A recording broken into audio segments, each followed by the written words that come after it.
Hello, and welcome to Body of Knowledge, where we believe that the body helps make knowledge. My name is Jillian, and I'm a PhD student in my last semester of coursework. So I know what I want to talk about today. I was hoping that when I started recording, the words would magically come. But they won't, there aren't. So this could be a little bit awkward. I'm thinking of the research question, bane of my existence. And also realizing I have a very hard time letting the research question shift and change. But it's supposed to shift and change. I went to a library seminar and we were talking about this and talking about how part of the process is that as you research more, you get information. And so, of course, the question is going to be different. Of course, the approach is going to be different. I know so much more now than I did even a year ago. I think for me, I've been sitting with this, wondering why it is. I think for me, part of the problem is because I value honesty, but possibly to a fault, kind of like, Ella Enchanted and the fairy godmother who makes it so she grants a wish that someone can't lie or has to obey. And these things that we think of as virtues. And I did really love how that book explored the pharmacon of virtues. And thinking about honesty as a value, how omission of the truth is lying, how saying like loopholes are kind of lying, how important it is for me to do what I say I'm going to do, to have other people do what they say they're going to do, or what they imply that they'll do. And that feels more and more relevant. And so thinking of the research question or approaches or anything in general, it makes me feel like a liar every time. Every time I shift directions, to the point that I kind of hate scheduling a meeting with my advisor. So what brought this on? I'm getting to the end of the semester. I have all these final projects coming into play, and I had some really big insights that led to some potential changes in my approach. So when I finished my master's thesis on the power of pleasure and thinking about how pleasure helps us build capacity so that we can affect social change, I got to the end of my thesis. I took the summer off and I was like, I don't know, I guess that well has run dry. And I went down the road of trying to find a new research question, and I did find several potential avenues to go. Told my advisor really two of them. And then the last time I spoke to her, I was thinking about embodied research methods and thinking about doing my literature review on, what is it called? Carnal sociology and apprentice ethnography. And she said, that sounds really great. She's not my teacher for this class. So she said, please send it to me when you're done so that I can read it. And since then, the direction of my literature review has changed, and that I really want to explore the term of body. What is the body? And I talked a little bit about that in the literature review video. So I'm feeling a little bit anxious. She knows that the research process changes. She knows that the question changes. She knows that what is more generative might shift as I gain more clarity. I know she's not going to be upset, but I feel like a liar having to approach her to say, this is actually what I did my lit review on. And I just had I am always interrupted by alarms. I did put my phone on Do Not Disturb, but I forgot to check my alarms.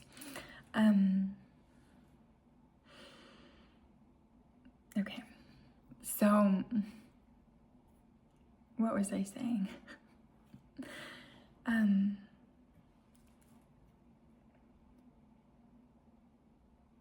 not sure, so this could be a non sequitur.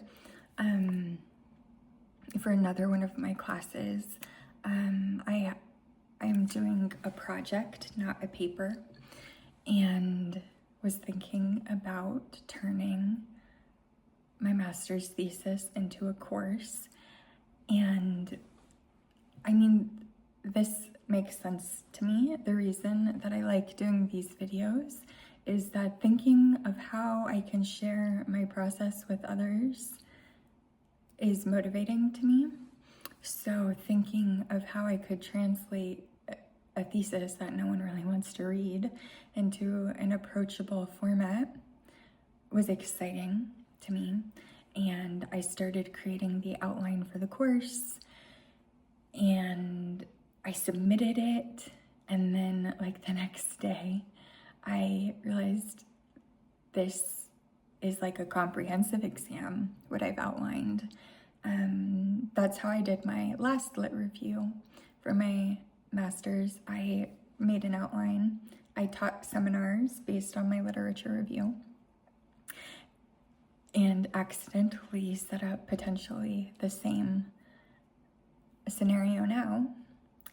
So exciting, because I found a doorway back to that research that I thought I couldn't take further. And then it turns out that this whole last year I've been soaking in information and making connections that I didn't know I was making. And like, it's so exciting. I think that's what I was gonna say. Like,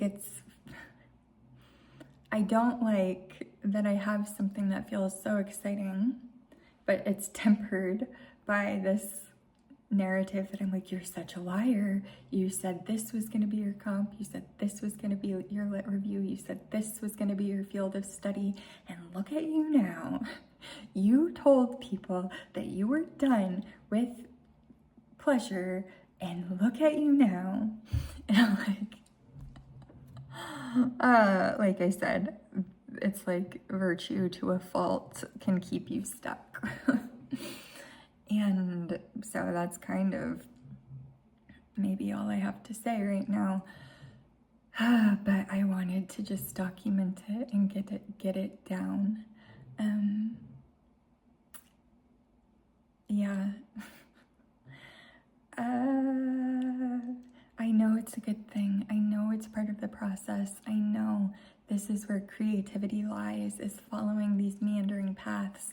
And part of it is like the same thing that pulls me forward, that motivates me forward, is the thing that feels like it's keeping me stuck.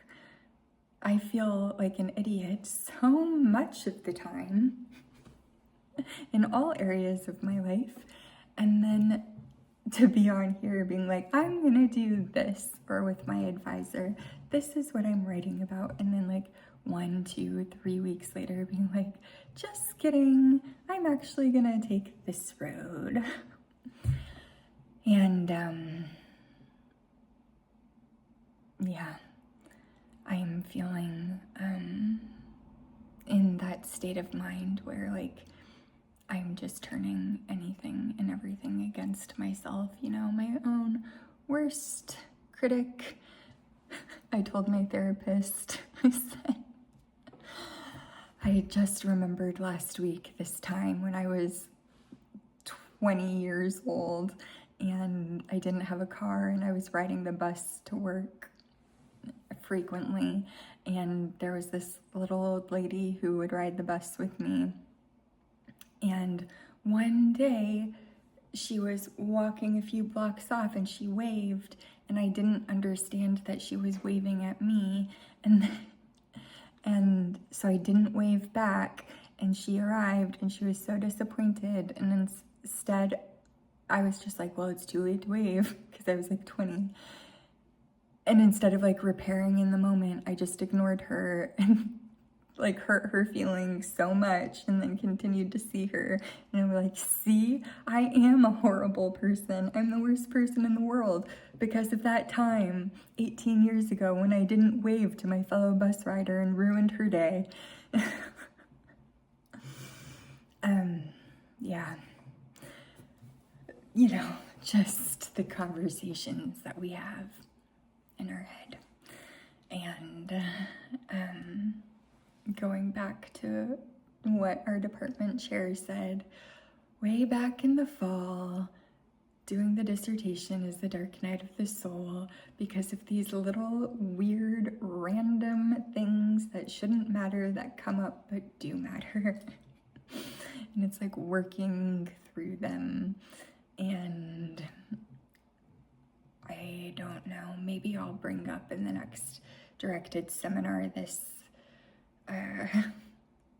weird little trouble and see what the professor has to say and what other students have to say. It's like so bizarre. I just get sidelined by the most obscure things, and I don't know why that is. And I don't know like how to come to terms with it. I just feel like kind of at a loss right now. I mean, it's not necessarily stopping me because I'm not I'm motivated by passion and curiosity, which is also a pharmacon, but in this case, I'm chasing what feels good. I'm chasing what feels alive. So I'm like, even if I'm a liar, I'm gonna go down the right path, even though I said I was gonna go down the left one. Just the pleasures of being neurotic.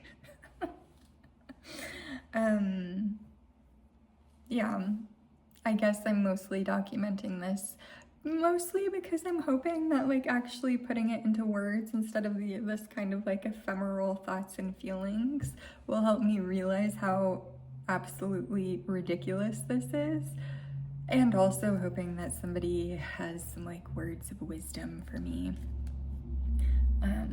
Or maybe you do think I'm a liar and you can put in the comments, you are a liar and an idiot. And I would be like, I knew it. So anyways, that's what's going on in dissertation land.